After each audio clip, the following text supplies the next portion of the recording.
sayo pagkahiman kay mobangon man jud ta malamang before ta mo kuan mo hawa sa tong higdaan magampo sa ta kay demonyo na tang tako.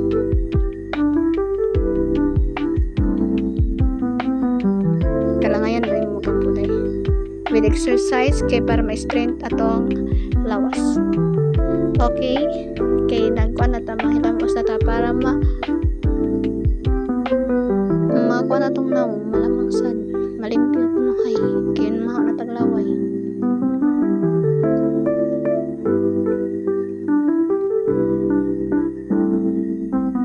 Gaya pag mangitang po sa imbayhanan ni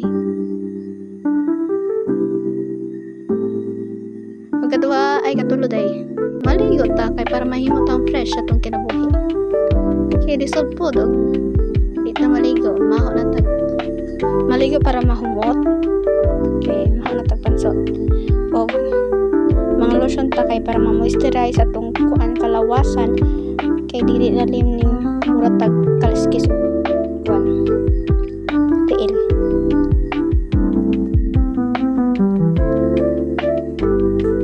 Ya mo kaon po ta para himsog ta sa matag adlaw kay dili lisod nang wa ta nagkaon ani matay tag dali o irabat tam kaon.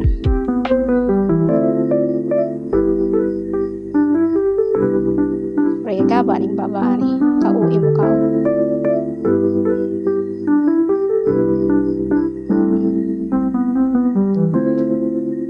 And mag-inom tag gatas kay para healthy atong kinabuhi. Mo gay nagkwanta no healthy wellness. Social wellness day. O mag-jogging ta kay para makawala atong bilbil dira sa mga bilbilon pag jogging na mo kay wala nay ayo. Sige, dagan lang kay pati ang nagkuan video.